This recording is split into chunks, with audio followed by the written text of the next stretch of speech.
Mateus 26. Estarei lendo alguns versos. Eu estarei lendo a partir do verso 17. Quando você encontrar, se você pode ficar em pé. Culto de Páscoa, 9/4. Compartilhe, divulgue a palavra. Se inscreva no nosso canal, nós já somos 119. Amados, o Espírito Santo fala com você.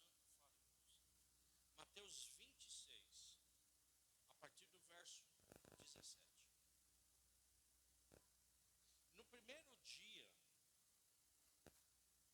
No primeiro dia da festa dos pães sem fermento, os discípulos vieram a Jesus e lhe perguntaram: onde quer que façamos os preparativos para que o Senhor possa comer a Páscoa? E ele lhes respondeu: vão até a cidade, procurem certo homem e digam: o mestre diz, o meu tempo ele está próximo, e é em sua casa que celebrarei a Páscoa com os meus discípulos. E eles fizeram como Jesus lhes havia ordenado e prepararam a Páscoa. No mesmo capítulo 26, no verso 26 agora. Enquanto comiam, Jesus pegou um pão e, abençoando-o, partiu e deu aos discípulos, dizendo: tomem, comam, isso é o meu corpo. A seguir, Jesus pegou um cálice e, tendo dado graças, o deu aos seus discípulos, dizendo: bebam todos dele, porque isso é o meu sangue, o sangue da aliança derramado em favor de muitos, para a remissão de pecados. E digo a vocês que, desta hora em diante, nunca mais beberei desse fruto da videira, até aquele dia em que beberei com vocês o vinho novo no reino de meu Pai. E, tendo cantado um hino, saíram para o Monte das Oliveiras. Pai, em nome de Jesus Cristo, que o Senhor fale conosco, Santo Espírito. Que essa palavra que é sua e que vem do alto, ela nos dê entendimento, mas que ela nos mova em direção a Cristo Jesus. E é em nome de Jesus que eu oro, e eu oro agradecido. Amém. Vamos nos assentar,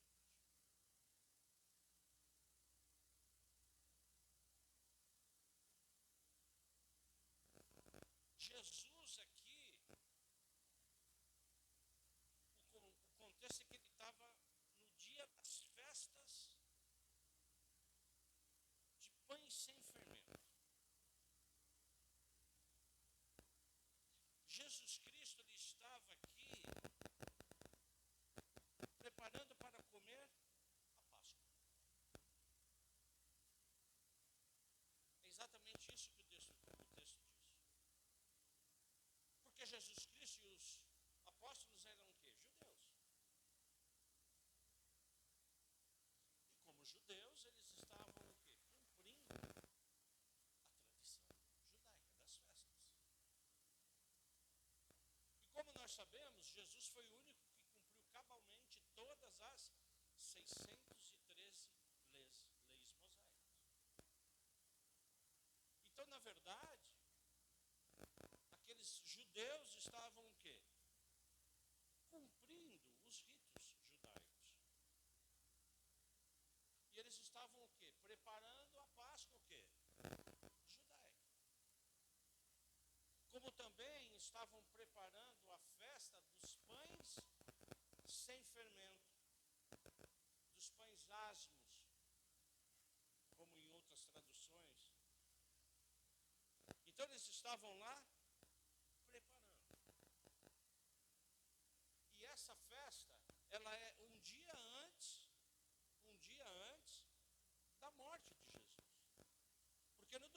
passado, nós vimos o domingo que a Igreja Católica diz que é o domingo de Ramos, que foi exatamente o domingo passado. Então, na quinta-feira, houve o quê? A festa judaica, a festa dos pães asmos. E daqui depois, Jesus Cristo, ele com os discípulos saíram cantando o hino. No outro dia eles foram o quê? Jesus Cristo foi crucificado, irmão. Na sexta-feira, que nós assim falamos que é a sexta-feira da paixão. Então é exatamente esse o contexto. E é nesta comemoração que Jesus Cristo, ele institui a ceia do Senhor. E eu fico imaginando os discípulos como judeus, porque isso não era absolutamente um costume. Como é que Jesus, o profeta, o mestre, o rabi, ele diz, enquanto nós comíamos, eu fiz o quê? Eu peguei o pão.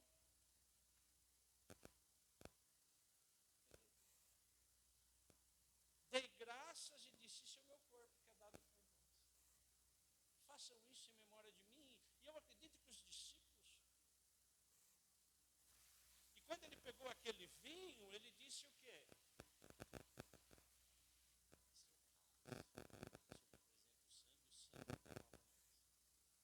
Bebam isso todas as vezes que se lembrarem de quem? De mim. E a Páscoa, esse momento da Páscoa, ele é extremamente importante para nós entendermos um pouco da cultura judaica. Entendermos um pouco da Páscoa judaica, porque nós acabamos de ver o que? A Páscoa judaica. Mas é extremamente importante eu e você entendermos o quê? O significado real da Páscoa. Porque nós não somos judeus, nós somos o quê? Cristãos. Mas o que nós temos que entender também, igreja, é a soberania, o plano de Deus e o tempo de Deus. Não só na Bíblia, mas também nas nossas vidas. E a primeira soberania que eu e você temos que entender é que Deus o que? Ele criou. O primeiro verso de Gênesis 1 está o que? Ele criou. O que é criar? É trazer do nada. Então ele criou. Ele criou os céus, a terra, me criou, te criou. Ele criou o quê? Toda a história. A história já está contada, irmão. Tem começo, meio e fim. A história já está contada. E essa soberania de Deus faz com que ele escreva aquilo que ele escreveu. É por isso que ele é soberano. E o que mais me alegra, que nós acabamos de cantar, logo eu, logo você, foi atingido, foi pego, foi abraçado por esse amor, e nós fazemos parte dessa história. Amém ou não?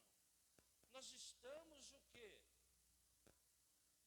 Fazendo parte da história. É como se Atos não tivesse acabado. Nós estamos fazendo parte do quê? De Atos. Amém ou não? É exatamente isso. Nós fazemos parte da igreja de Jesus. Mas quando a gente começa a estudar, quando a gente começa a se aprofundar, a gente vai lá em Apocalipse, e eu pego um verso para compartilhar com vocês, que vai nortear esse sermão. É um verso maravilhoso que a gente já discutiu em escola, na teologia, mas que às vezes a gente não entende, que adoraram a todos os que habitavam sobre a terra, esses cujos nomes não estão escritos no livro da vida.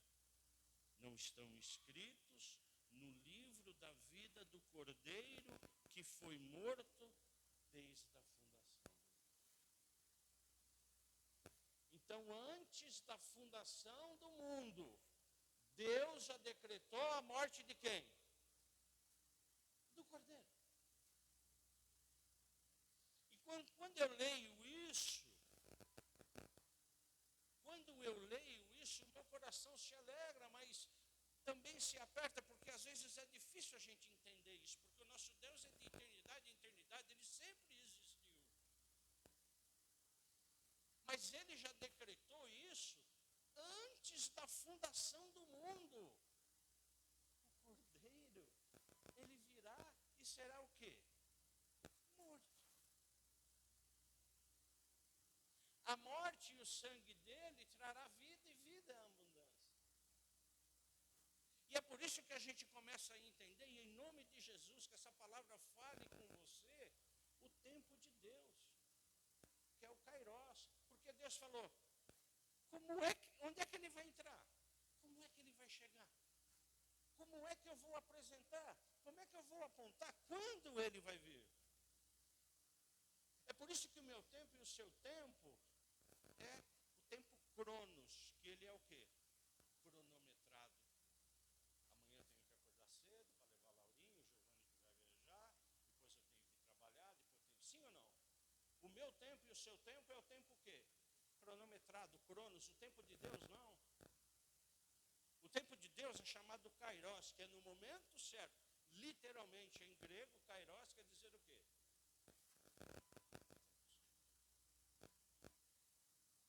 Então, quando a gente começa a estudar, começa a se aprofundar, a pergunta é, quando é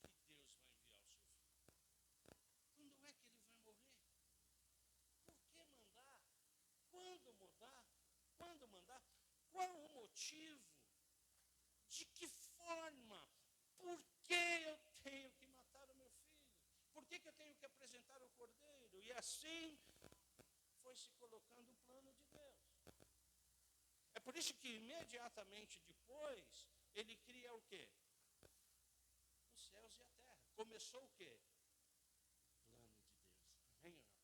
Ele cria os céus, ele cria a terra, ele cria o homem, cria a mulher. Depois ele dá uma ordenança, porque o nosso Deus é um Deus de ordem, e é um Deus de obediência. Você sabe o mandamento que ele diz? De tudo podes comer, menos do que? Do fruto do bem e do mal. É o que? É um mandamento.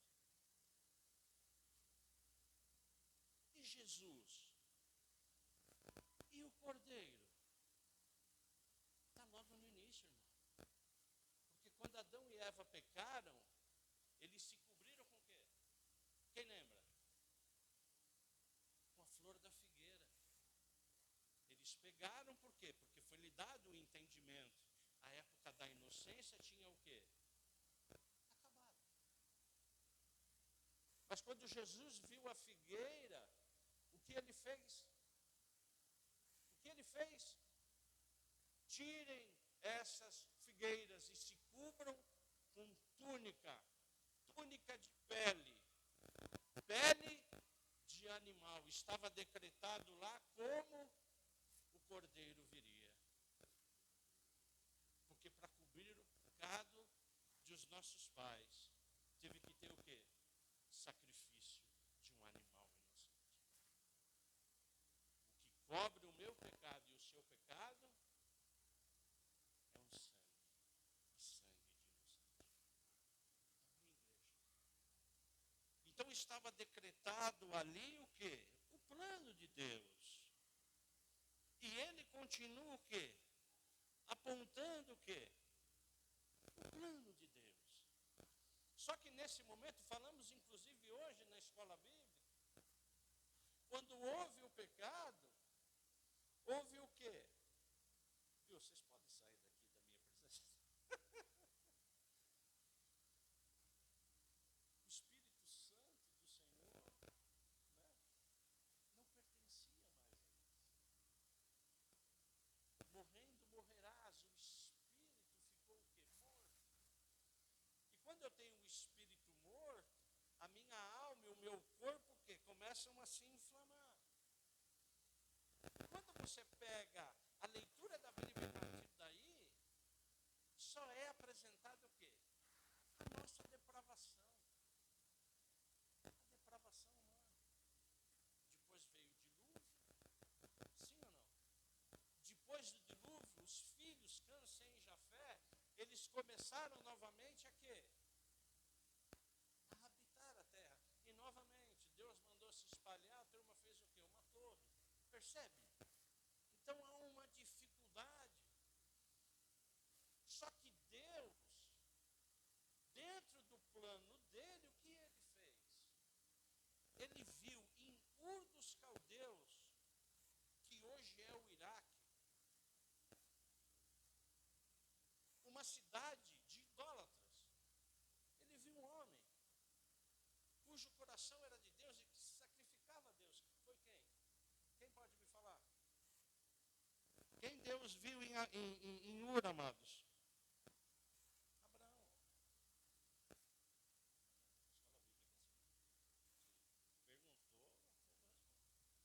Abraão. Oi? O que Deus falou para Abraão? A partir de ti serás bendita uma nação. Eu vou abençoar quem te abençoa e vou te amaldiçoar quem te amaldiçoa.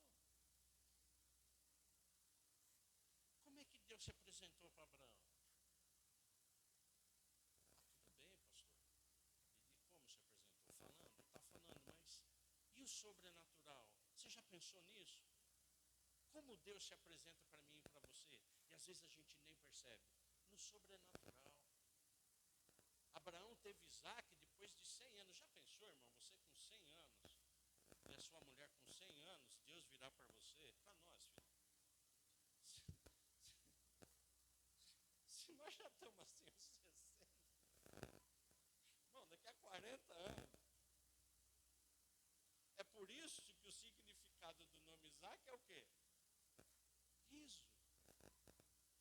Porque quando Sara ouviu o anjo dizendo que eles iam ter filho, o que a Sara disse? Ela riu por dentro. Esse cara está de brincadeira. Mas depois de 100 anos, eles tiveram o quê?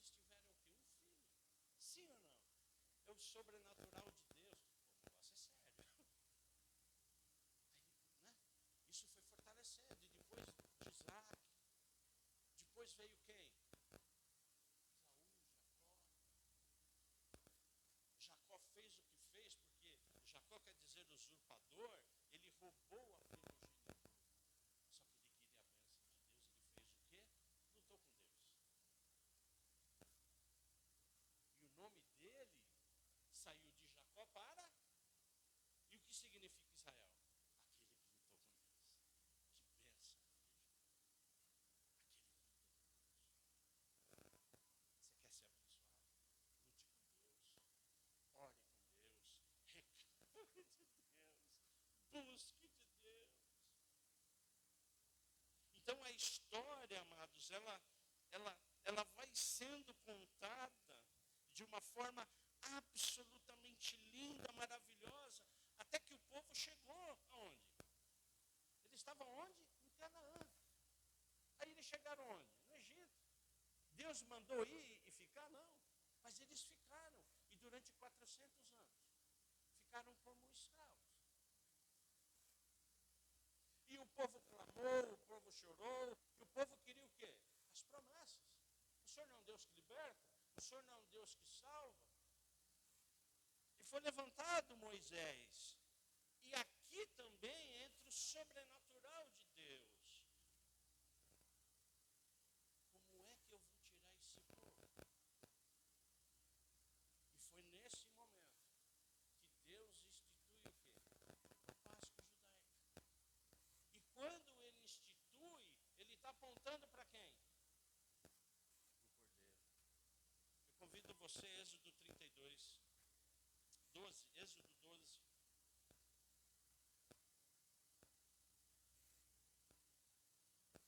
Leia comigo Êxodo 12, igreja. Eu estarei lendo alguns versos. Eu estarei lendo quando Deus anunciou a 10ª praga. Eu estou anunciando, eu estou falando agora da instituição da Páscoa. Observem a instituição da Páscoa judaica, que a partir do verso 3 de Êxodo 12 diz: falem a toda a congregação de Israel, dizendo: no dia 10 desse mês, cada um tomará para si o que, igreja? Um cordeiro. Segundo a casa dos pais, um cordeiro para cada família. Olha Deus apontando o cordeiro. Vocês vão pegar um cordeiro para cada. Próximo verso, verso 5. O cordeiro era como, igreja? Sem defeito, macho de 1 ano, podendo também ser um cabrito. O cordeiro tem que ser o quê? Um filhotinho, inocente, sem defeito, sem ruga, sem mácula. Está apontando para quem, igreja?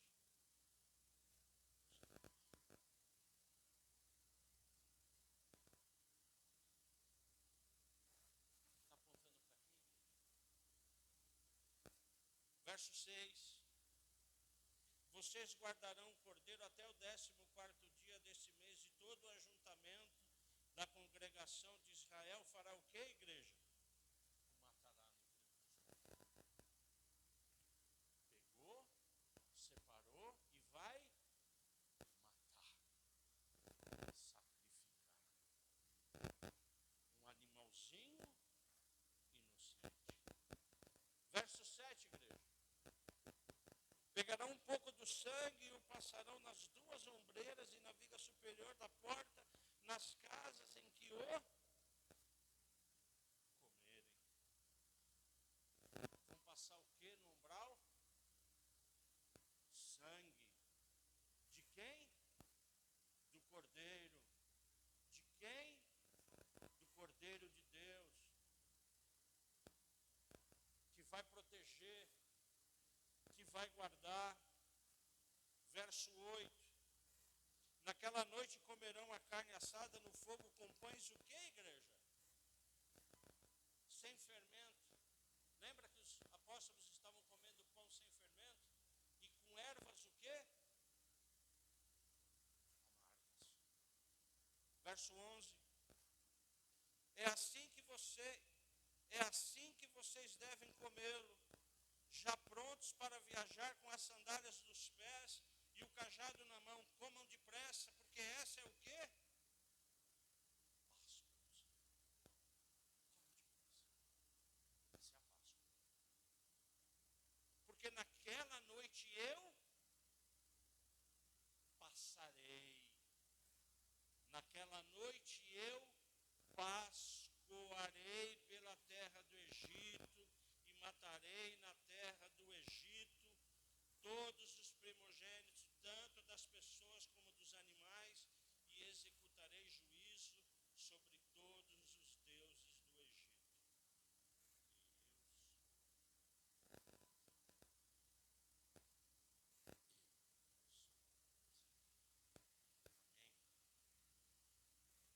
Então, o anjo, ele estava o quê? Passando, ele estava pascoando. É exatamente isso. Ele estava passando e vendo o quê? Se as vergas das casas existiam o quê? O sangue do...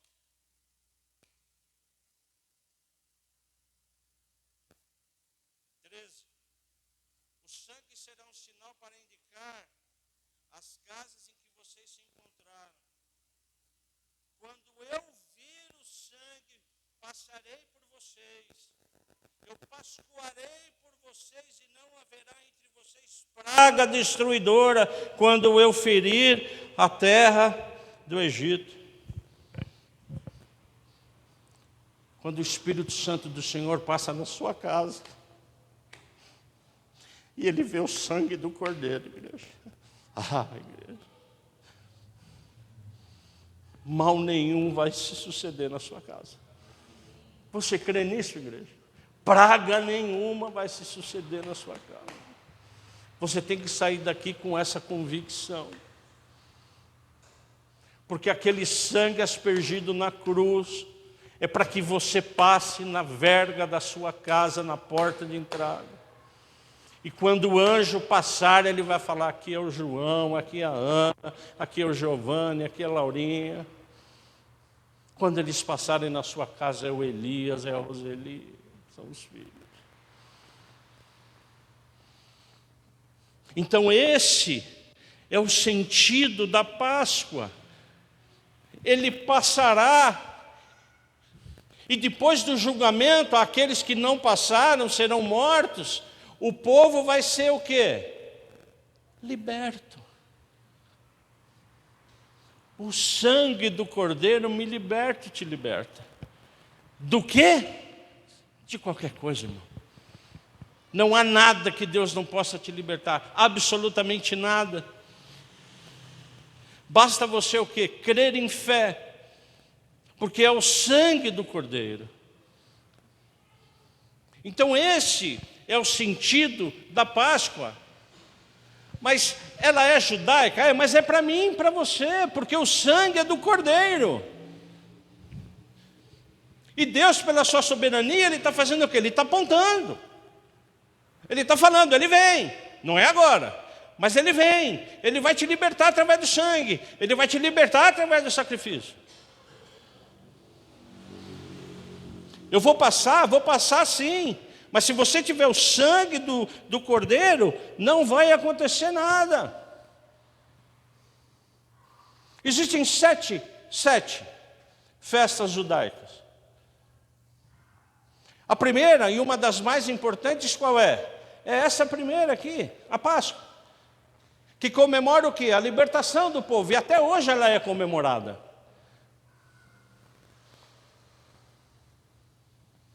A libertação do povo do Egito. Qual o sentido profético? Cristo é a nossa Páscoa. Cristo é a nossa liberdade. É isso que Deus está falando. É isso que Deus está profetizando. A segunda grande festa que nós podemos ver aqui, que os discípulos com Jesus Cristo, eles estavam também junto com a Páscoa, eles estavam comemorando. Qual foi? A festa dos pães asmos, que é pão o quê? Sem fermento. Porque não haveria tempo de levedar a massa. Isso está apontando a quê? A um Jesus Cristo santo. Porque fermento no Antigo Testamento significa pecado. O que Deus está falando é, aquele que virá sem pecado. E você comemore, você como igreja, se santifique. Que coisa maravilhosa, igreja.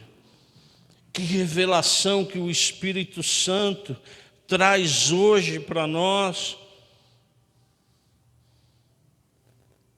Então, quando eu estou ceando, percebe a responsabilidade quando eu estou ceando?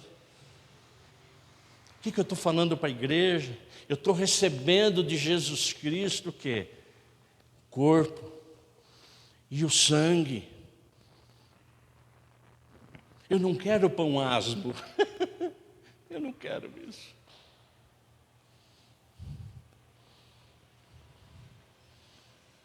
O que eu quero o que é? O sangue do Cordeiro. Eu quero a comunhão. Eu quero tudo aquilo que Deus proporciona para mim, proporciona para você, igreja.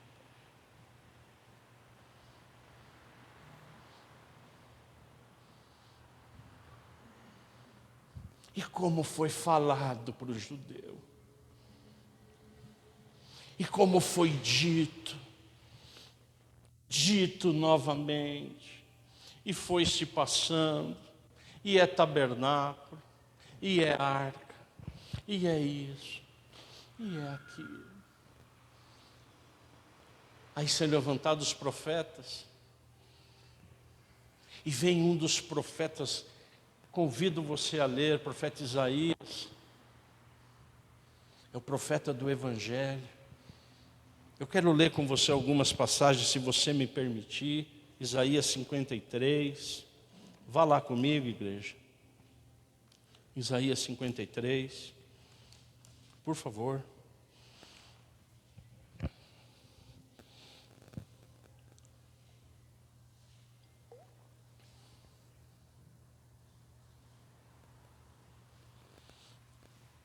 já tinha se passado.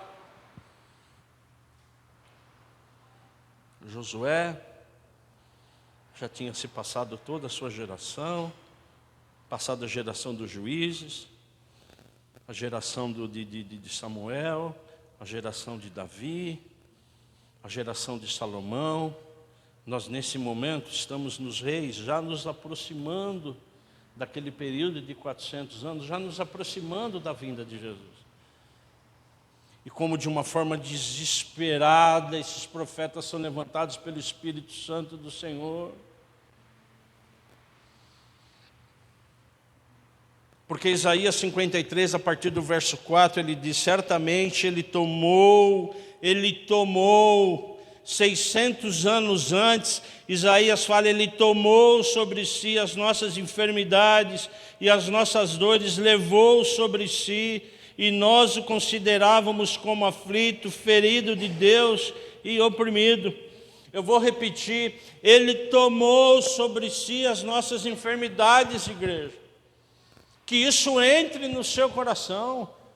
Ele tomou para ele as nossas enfermidades. E nós temos que fazer o quê, filha? Nos apoderar disso. Porque nós servimos um Deus que cura, um Deus que liberta. Porque está escrito aqui, Elias, eu tenho que acreditar na palavra. Mas ele ia ser dali a 600 anos, mas a palavra de Deus diz que ele foi traspassado, ele foi perfurado, ele foi rasgado, esmagado, castigado, e pelas suas feridas nós somos o quê? Sarados.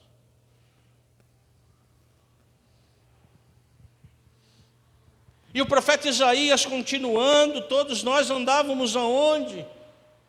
Desgarrados como ovelha. Todos nós, sem rumo. Eu me lembro quando eu andava no mundo sem Jesus Cristo, eu tinha um oco no meu peito. Eu não sabia de onde vinha. Eu tinha um oco, eu não sabia. Eu falei, Senhor, o que é isso? Me tira disso. Então que Deus, o que Isaías está querendo falar para mim e para você, que todos nós andávamos desgarrados. E de uma forma clara, Marco, porque aqui a palavra é clara. Olha o verso 7. Ele foi oprimido e humilhado, mas não abriu a boca. Como cordeiro foi levado ao matador e como ovelha muda diante dos seus tosqueadores. Ele não abriu a boca.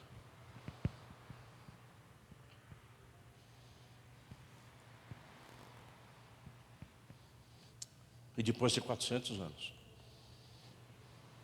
Jesus nasceu.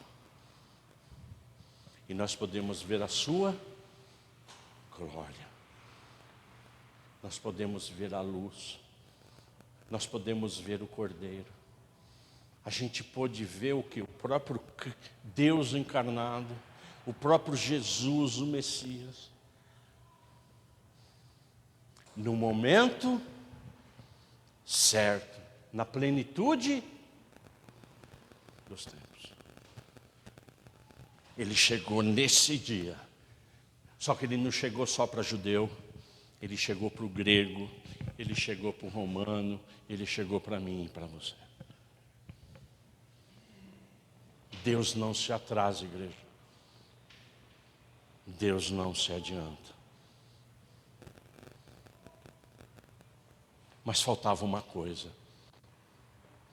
Porque quando ele viveu e quando ele morreu, no dia de sua morte, um pouco antes, os discípulos fizeram o que, igreja? O que os discípulos fizeram? Fugiram. Sim ou não? Todos eles. Porque a morte fez com que tudo acabasse. Foi isso que aconteceu? Não. Porque quando Jesus Cristo, igreja, quando Jesus Cristo, Ele colocou todo o sangue na cruz. Esse sangue aqui era para ser quem? Era para ser meu e seu. Mas foi do Cordeiro. Ele foi aspergido aqui. Então, quando Jesus estava nessa cruz, que ele morreu como Cordeiro, que tira o pecado do mundo. E eu tenho certeza que ele me viu e te viu. Faltava mais um detalhe. A ressurreição.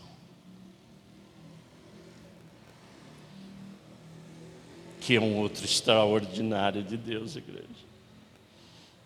Porque Deus, João, Ele atua no extraordinário.